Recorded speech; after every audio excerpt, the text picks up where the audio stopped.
FM News Talk 97.1. On demand audio. For a moment, though, I want to turn to the issue of gun control. We know that the House is supposed to vote on a bill. The Senate voted on one, and it failed.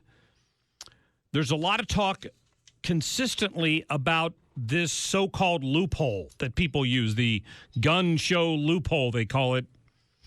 And Lars Dalseide is joining us right now from the legislative side for the NRA. Lars, how are you? Doing well. Thanks for having me on again. Absolutely. Glad to have you here. The story we're talking about today deals with the Charleston shooting and a lawsuit that's being brought by the families of those victims. Maybe you could elaborate on that for me a little bit. Right. Well, it's been one of Hillary's favorite talking points. She likes to talk about the gun show loophole, which, has been proven time and again by the PolitiFact, even like the Washington Post, to be mostly false. I think was the rating they gave her, 3 out of 4 Pinocchios. And then this other one being the Charleston Loophole Myth. And what they're claiming is that somebody goes to purchase a gun, and 3 days later they get it no matter what. And that's not the case. And they say that's what happened with the Charleston shooting. And that's not what happened at all with the Charleston shooting. The reason that went through was because of a clerical error. They weren't looking at the right arrest records. They weren't looking at the right report. And the 3 days had nothing to do with the fact that he was able to get his hands on a firearm. As a matter of fact, there were 60-some days that went through between the purchase up until the attack. So if this was just a small little thing, then they could have found out, then they could have sent out the ATF recovery team to go and get those firearms. Right. So the fact that they keep on talking about this and they keep on spouting this as some point of danger, it's pure fallacy. So they're suing the government, though, then, aren't they, for that clerical error? That's the case, right?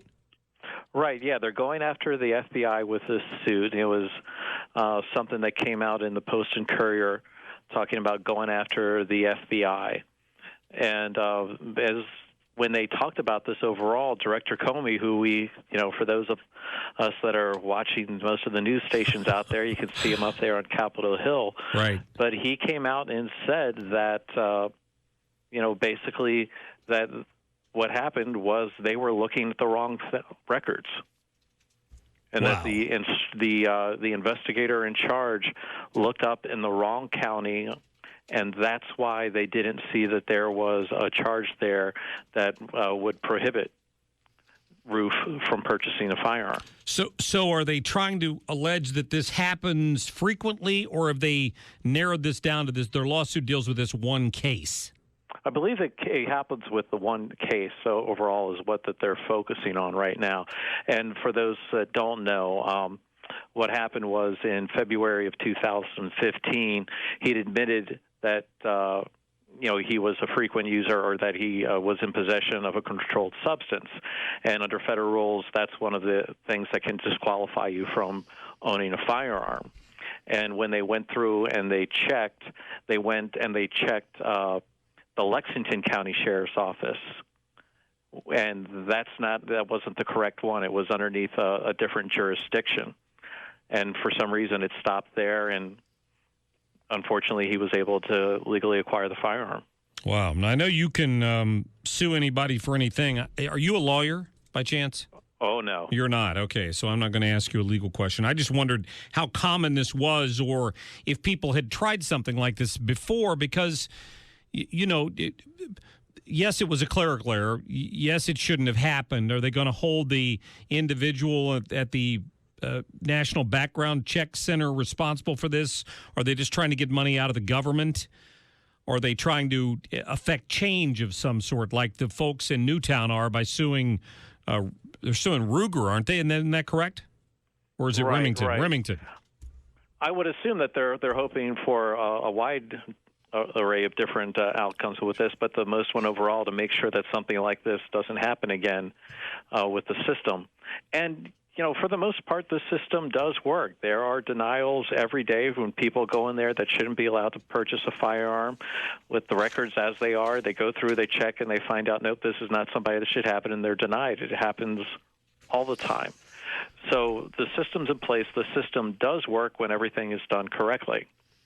Well, I don't know what this guy's ruling. I mean, all of these people have mental health issues. I did see where the House, with almost unanimous support from Republicans and Democrats, passed a mental health bill yesterday. They got something accomplished. That's where they need to start attacking this violence issue, so they can get a hold of some of these mentally disturbed individuals before they wreak havoc with whatever weapon they choose, whether it's a car or a pressure cooker or whatever the case may be. That's where they need to start. Right. We've seen the different things come time and time again as to how some of these people will break into homes and bust through the front doors, and whether they have a firearm or a pipe or a machete. I read about the other day.